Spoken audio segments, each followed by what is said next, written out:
Hello and welcome to this edition of 101 with Montgomery County Executive Isaiah Leggett.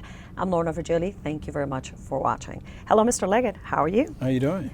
Very well. Well, this is the time of the year that you and I sit down and talk about everything that happened in 2015. This is kind of like the year in review show, the last one for 2015. By the way, you know, we've been doing these shows since 2012, you and I. Taking a look back into 2015, what would you say has been your greatest accomplishment in Montgomery County government? Well, I would say the handling of the budget and our financial challenges and resolving a great deal of that, I think, probably remains at the top of the list. And the reason I say that is that a good part of what we do in all other areas that we are able to maintain and ensure good competence, leadership in government, and the programs and services that we provide, much of which stems from the budget. Without having sustainable budgets, without having manageable budgets, you cannot do a lot of the other things, and so that becomes the top priority for us. Let me just give you an indication of what I'm talking about. Wall Street recently gave the county, again, its AAA bond rating. We're one of the few counties in America who've had AAA bond ratings, and when you look at the comments that the Wall Street rating agencies said about Montgomery County, it was just really stellar comments that they made about the management of the county, its financial affairs, and how we stand in relationship to everybody else. This is from Moody's, from Standard & Poor's, from Fitch, all of them looking at Montgomery County and giving us a AAA bond rating. And we've had that through government closures, sequestrations, the downturn in the economy, and to maintain that through that and to continue to have that, I think speaks well for the county as a whole. And so when you look at accomplishments, the ability to maintain and to provide the resources that are necessary and to balance these budgets and have sustainable budgets remain as a top accomplishment. Now, we could go about and talk about other particular things, but if you put something at the top of the list, in my opinion, that would certainly have to be at the top of the list. When you presented your budget to County Council back in March of 2015, your $5.1 billion budget, it had an estimated budgetary gaps of over $230 million, about what, $238 million? What do you foresee will be the challenges for the new budget that you are preparing for FY17? There are some challenges as well coming up. And I think when you look at what Wall Street said about the county, it said that we'd managed those challenges very well. Keep in mind what happened subsequent to our last budget was that we had the Wynn case. And that case potentially could cost Montgomery County upwards of $100 million in retroactive payments and somewhere anywhere from $15 to $28 million ongoing expenses that we will lose as a result of that as well. And so that continues to be a problem that we have to manage. In addition to that, there have been some questions and discussion about privatization of alcohol beverages in Montgomery County that could have an impact as well. I would like to talk about that, but I want to go through the challenges that we see cumulatively. And so when you look at the county as well, we're talking about school construction. We see that there are somewhere in the neighborhood of 28 to maybe as high as 3,000 students that will be entering our school system each year, and we've had that growth pattern for like the last 5 or 6 years. Cumulatively, if you look at all of that and you add transportation to that as well, you see some real challenges on the horizon problems that would impact economic growth and development for the county. So the Wynn case, the tax revenues that we would lose as a result of that, the growth in transportation needs throughout the county, as well as school enrollment continue to be real problems for the county as well. You mentioned school construction briefly, and I wanted to touch bases regarding school funding. It was a little bit of a challenge with Annapolis, with the state last year, this year actually. What do you foresee happening for the coming year, and would that continue to be one of your priorities advocating for with the governor? Well, certainly transportation and school construction and overall educational dollars continue to be at the top of the list for us. As you know, we allocate over 50% of our budget on K through 12 alone. And when you add the amount we provide to the college, you're close to 60% of our budget going to education when you include both of those elements together. So education continues to be a real problem. There was a failure last year for the governor, in my opinion, not to go forward with the GCI money that would have helped Montgomery County immensely. We're hopeful that the governor will release the money. We believe that sufficient funds are available at the state level. They came in with a budget that was a little bit more optimistic and better than they had predicted, and so I believe that there's an opportunity now to get additional funds from the state. We continue to work with the state for resources to help for local transportation as well. And so when you look at the top two priorities for the county, they are basically educational, overall resources for operational needs, construction needs in education, and of course the transportation needs that we have in the county as well. Those are the top two priorities for Montgomery County in looking at the General Assembly, and we had some successes last year, and we had some real challenges that I think that we need to address, but education and transportation continue to be at the top of the list. Transportation, since you mentioned it, the Purple Line. Mm-hmm. The state came back after months of conducting their study. Right. And it turns out that Montgomery County and other jurisdictions, as Prince George's County, it's going to have to bring more money to the table. Right. Your transit authority, where is that? It's a separate topic, but it kind of linked together. And the Purple Line. Mm-hmm. Well, when we go back and talk about successes, Purple Line will be at the top of that list. But without the resources that we provide through our overall budgetary structure and sustainable budgets, we could not have had the success that we have with the Purple Line, because as you've just mentioned, we had to come up with additional amounts of money. It started off much higher. At one point, there were predictions over $70 million. The additional amounts from Montgomery County was about $40 million, and Prince George's County will have to pay additional amounts as well. That's a great success for the county because many people had predicted that the governor would in effect reject the project. We were able to work with the governor's office, and I give him a great deal of credit for working with myself and Rashawn Baker from Prince George's County, and able to put together a package that I think in the long term will benefit both counties. When we come back, Mr. Leggett, we're going to be talking about your 6-point economic plan. Get Sure. ready. Yeah. We're going to take a short break and we'll be right back. Stay tuned.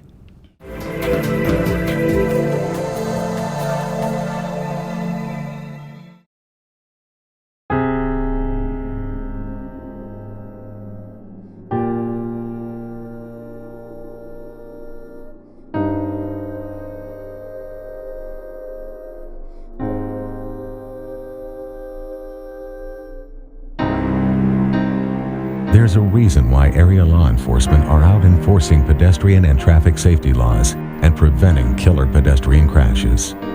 Be alert. Be street smart. The next 30 seconds can save you a lot of money. Just do your laundry in cold and stick to full loads. Auto-sleep your computers. Plug your gadgets in a power strip and switch it off when you're done. Headed out? Turn back your thermostat by 10 degrees. And drive sensibly. The more energy you save, the more money you save. Find other great tips at energysaver.gov.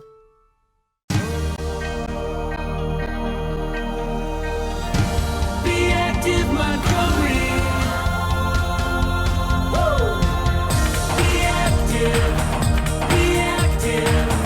Montgomery. Be active, Montgomery.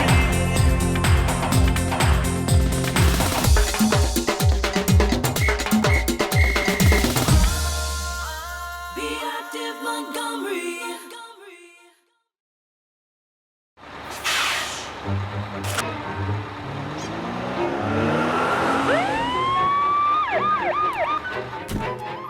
Hey, mister, down here. You illegally passed the stop school bus.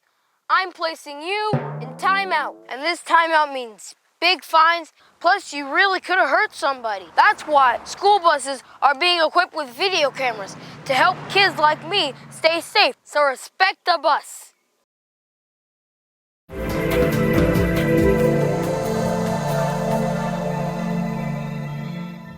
Welcome back to this edition of 101 with Montgomery County Executive Ike Liggett. Mr. Liggett, when you sworn into office back in December of 2014 on your third term, you announced your 6-point economic plan. Recently, you had a press event in this same room saying that you were very pleased about the tremendous progress in the last 11 months. Can you walk us through on that progress? Well, at the inauguration address for my third term, I indicated that we will have a 6-point economic plan. Why would we have that? I think that we need to make certain that Montgomery County is in a very strong position competitively. When you look at the region really is a very competitive region. And secondly, we need to make certain that we diversify our economy to ensure that we are much more diversified away from the federal governmental sectors as well. And we need to ensure that our tax base, our job, our employment continues to be on the rise for Montgomery County. So this 6-point economic plan was designed to build on the successes that we've already had. People have to keep in mind that we've had great successes in Montgomery County already. When you see what is happening in the White Flint area, White Oak, what we're doing in Wheaton, the continued growth in Silver Spring, when you see how we've done with the Smart Growth Initiative and what we're doing in the Shady Grove area overall, there's a great deal for Montgomery County to be proud of. We have the lowest unemployment rate in the county, in the state, one of the lowest in the entire nation. Our job rate, our growth overall has been very good, especially during this economy. So there's a lot for us to build on, but we cannot rest on our laurels. We have to make sure that we go forward. And so I wanted to focus on a number of things, one of which was to get Montgomery County out of the direct management of the economic development efforts itself. I'm a strong believer that the private sector could do a much better job with that. And so we created an economic development corporation. Now we'll take control of that. It's an 11-person organization made of business people, people who I feel very confident about in their ability to go forward to build and help grow Montgomery County. We're looking at technology to Ultra Montgomery County to make sure that we are very well connected for the future. We want to make certain that the office space that we have in the county, that we've taken that off the market and to reduce some of that office space by 2 programs, the Build and the Move program in Montgomery County. We are making certain that we have streamlined our development review process as it relates to the permitting services, and we brought in an ombudsman along with that effort. I had a pledge in my inaugural address that we wanted to get those permits turned around in about 30 days. Well, we've beat that. It is now 19 days. That's unheard of, one of the best in the region and one of the best in the nation in terms of our ability to do that. We are building on all of those things, and I think that Montgomery County has a great deal to be proud of in terms of the accomplishments in economic development thus far, but we're not resting on our laurels. We need more jobs, expand our tax base, and I think that when we do all of these things in our economic development plan, we will ultimately get there. Just to sort of follow up on that, part of the 6-point economic plan is the MOVE program, which is attracting businesses, companies to move into, to choose Montgomery actually, Right. to move into Montgomery County. You just mentioned that about 26 new companies have moved Right. into the county, renting what, over 100,000? That's right. That's equivalent to the entire the executive office building. That's a lot of office space, but we still have more space that's out there. And in this region, given what has happened in the federal sector, there continues to be more of a availability of space than we otherwise would want. Now, my follow-up question would be, what kind of companies is the county focusing on, industries?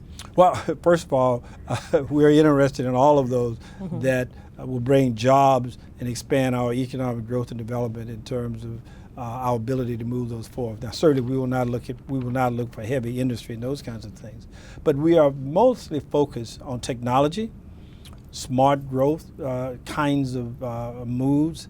We are looking at cybersecurity, and what I think is the sweet spot for Montgomery County, biotechnology, to continue to expand that as well. We talked about the availability of office space and the fact that we want to reduce that. In the biotechnology field, we have just the reverse.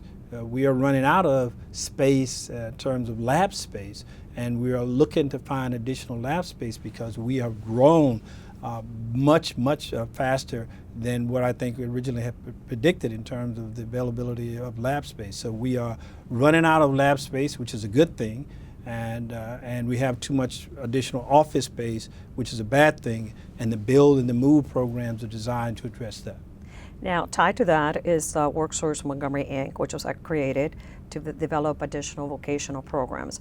Are those going to be vocational as we used to know them, or are they going to be tied more to these kind of industries? It'll be like a bio? combination of both, because what we want to do, and this is again is a new private sector adventure whereby we place this in the hands of the private sector, to look at what the needs are, and to look at what the employers need and what needs are, and what the market looks to in terms of not only the short-term future but the long-term as well.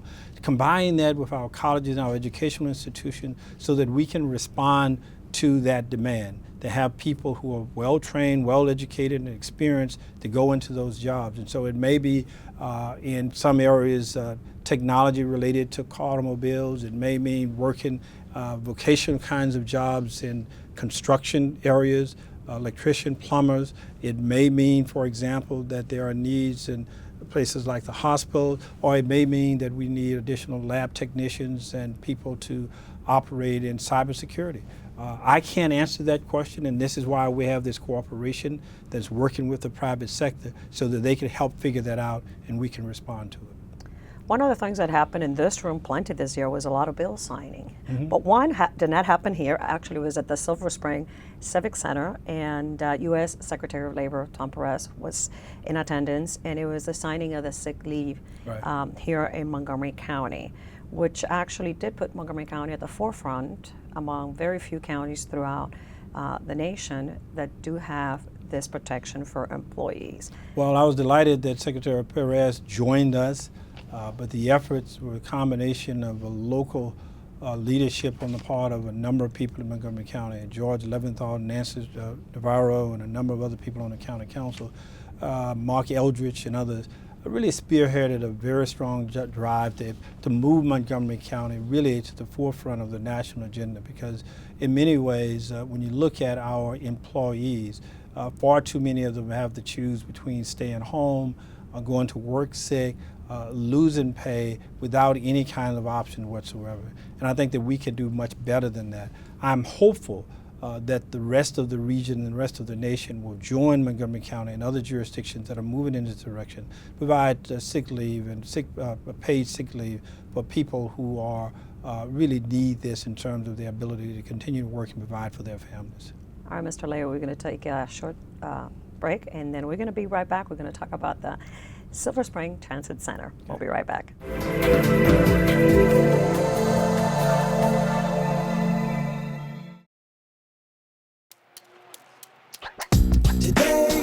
Yeah. Salad on Saturday, fruit on Friday, throw a ball Thursday. Water Wednesday, touch your toes Tuesday. Let's move Monday, swap us next Sunday. 60 minutes of physical activity a day and eating well can help get your child healthy. So keep them active and eating well every day. Get ideas, get involved, get going at letsmove.gov. That's letsmove.gov. This message brought to you by FEMA. Home fires occur most often in winter. Keep anything that can catch fire at least 3 feet from heating equipment. And never use an oven to heat your home. Stay in the kitchen when frying, grilling, or broiling food. Turn space heaters off when you leave the room or go to bed. Make sure all vents are clear of snow and ice to allow carbon monoxide to vent outside. Have your furnace, heating system, and chimneys serviced each year by a qualified professional. Learn more at www.usfa.fema.gov. Are you sure they can recycle us, Clamshell? Hey, Dome, we're on a new recycling postcard. I can't wait to make a new start. Maybe I'll be a red carpet at a big premiere. And I'll get to paint the White House. Shh, here he comes. Now you can recycle more plastics in Montgomery County, including #1 PET plastics such as clamshells, deli containers, trays, lids, domes, and cups. We're in! For more information on recycling, contact the Montgomery County, Maryland Division of Solid Waste Services at 311. The wait is over. Recycle more plastics today. Did you know there are more than 10,000 county government phone numbers? But there's only one number you need to remember for non-emergency calls, 311. MC311 is Montgomery County government's online telephone information system. Need information? Have a problem or complaint? Trying to locate a county government facility? Call 311. The call center is open Monday through Friday, 7 a.m. to 7 p.m.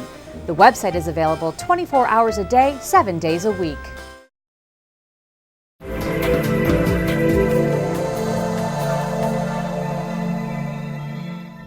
Welcome back to 101 with Montgomery County Executive Ike Liggett. Mr. Liggett, how do you spell relieve? The Silver Spring Transit Center turned over to Metro, right? Yes. But still, there's some matters pending, yes or not? The matters that are pending will not affect the public at this point in time. The matters that are pending are legal matters for which we are seeking to be reimbursed for the additional costs that the county endured to make certain that the center is open.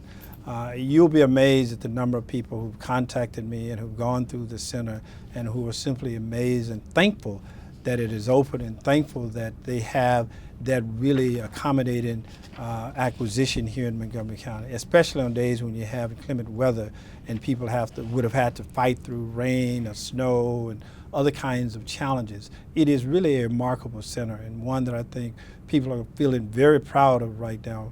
I think the right decision was made for us to move forward to do this and ultimately to fight through all of the challenges. And I said to people before that I was going to get it built, that we would do it the right way, and we would do it in a way that was safe, a way that was cost efficient, and that the county would get its monies back. We're engaging now in a lawsuit against some of the people involved in this project to make sure that the county is reimbursed to get back what is owed the county. But yes, I'm relieved that it's open, but more excited that the public is enjoying the benefits and what we've accommodated in Silver Spring. Another big celebration in downtown Silver Spring was the opening of the Silver Spring Library. About 4,000 people showed up on that day. Remember that? It was a big crowd, and obviously this library has become quite the staple within that community. Congratulations on that grand opening, and my next question would be, when are we doing that in Wheaton? Well, first of all, let me Only because I'm a Wheaton resident. First of all, I want to thank all of the people who were involved in the Silver Spring opening and making certain that we got it done. David Dice and his team did a wonderful job of the construction of this project. And one of the things that we need to keep in mind, that his office, given the magnitude of the construction projects that we've had overall in Montgomery County, they've done a masterful job overall, and people tend to forget that they do a wonderful job. And we got distracted by only one project, but when you look at all the other 99 projects that are out there, I think they do a terrific job. And they're going to do a wonderful job in Wheaton as well. I hope so. And we're looking, and they're moving forth now to make certain that we have this combined library and recreational center. And when it is completed, I think that the people are going to be quite satisfied with what it will do for the community and how impressed they will be with how efficiently we've managed that project and how well it looks. Let's talk about Senior Summit that you recently held, and where you held another one 6 years ago. Mm-hmm. And this is about listening to input from seniors in Montgomery County. And how are you going to take those recommendations, especially when it comes to getting ready that FY17 budget? Well, when I had the first summit, I was talking about those seniors as though there was somebody else. Now I'm talking about myself in that category. I do not want to assume that we know all the things that seniors need. We know a great deal about how to better accommodate and to make sure that the quality of life for all of our seniors is one that we can be proud of. They've done a tremendous job in helping to make Montgomery County to be the place that it is today. That they've lived here, they've contributed, they've engaged in the civic affairs of the county, they've paid taxes and resources. So when we think about it, we really stand on the shoulders of the seniors who we're so proud of this wonderful county that we have today. And so what I want to make sure is that at the end of the day, people will say, if nothing else, that the Leggett administration, Montgomery County, has treated seniors with dignity and respect. And if you use that as the motto, then you're going to find those programs, those services, and the ability to listen to seniors about what it is that they need and how we can best accommodate them. We want to listen, and so we've listened in these summits, and this summit really illustrated that. We brought in national speakers to assist, to help in the dialogue and the conversation. And when you look at the challenges in transportation and housing and healthcare and all the other things that seniors need, and today one thing that has changed, technology for seniors. More seniors need jobs than in the past. And so we are listening, we are working with our seniors, and we want to make certain that the quality of life is one that we can all be proud of. And so having this summit that we've had helps us to dialogue with our seniors and better prepare the county as we move forward. You have to keep in mind that we have a growing senior population in Montgomery County, and that senior population is something that we are proud of, but we can't simply sit back and assume that we have all the answers to all of their needs and how we can improve the quality of life for them. We have to have these dialogues and conversations best to do that. Regrets, things that should have happened and did not in 2015. Well, the Wynn case, which I call... That was out of your jurisdiction. Which I call the lose case would be one. That is a real regret for us and so forth. I think the biggest regret that I will have personally, I probably worked a little too hard and didn't listen to my body. As you know, I've recently had surgery for my back. I had some back problems that have been lingering for some period of time. I had a car accident a few years ago that didn't help, and I should have probably taken it a little bit easier, listened to my wife and doctors, and not work quite as hard. We've taken measures to address that. I've just recently had an operation that I hope and believe right now appears to be quite successful, and I'll try to make certain that my work schedule is much more balanced and that we can move forward. So that probably would be the biggest regret for me. That I probably you had to slow down just a tad. Just a tad, listen to my body, and probably address this concern a little bit earlier. But you are going to finish your term, right? Oh, yes. Goals for 2016 that do not include that budget. We already know about the budget being quite the challenge, and we never get out of budget preparation in Montgomery County. But goals for 2016? Well, I want the county to be a model of unity and access to people. I want the county to get beyond some of the real challenges we see at the national level where people are divided, where we see some of the conflicts that are arising with our immigrant community, some of the challenges that develop as it relates to race relationship, police interaction and public safety. I think for me the goal would be to make certain that Montgomery County is a model for how local government and people can work together, and how we can ensure that we have a county that responds to our citizens, provides for the public safety, is properly well managed, and we get along very well, and that it is a model both here as well as what we do internationally, such as sister cities and everything else. That's one of the big goals for me. We only have a few seconds left, and what are you doing for the holidays? Well, I'm going to stay pretty close to home and listen to my body and be very close to family. All right, thank you, Mr. Leggett. We'll see you in 2016. Right. And for you watching, remember, any information about Montgomery County government, do visit montgomerycountymd.gov. I'm Lorna Virgili, and thank you for watching.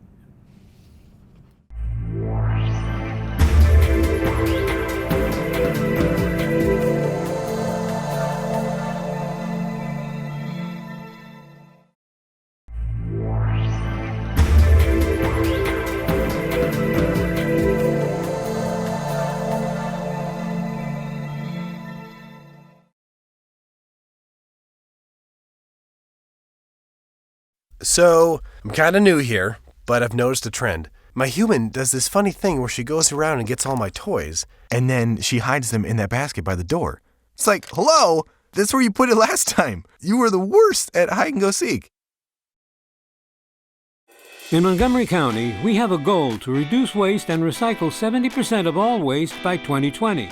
By recycling and reducing waste, we save natural resources and make our community even better.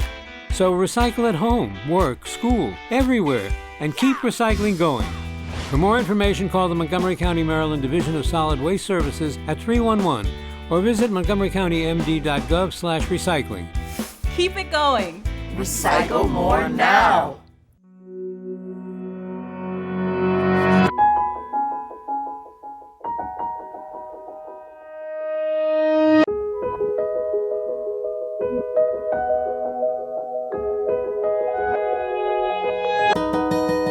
For those dealing with the daily struggles of caring for a loved one, we hear you. That's why AARP created a community with experts and other caregivers to help us better care for ourselves and the ones we love.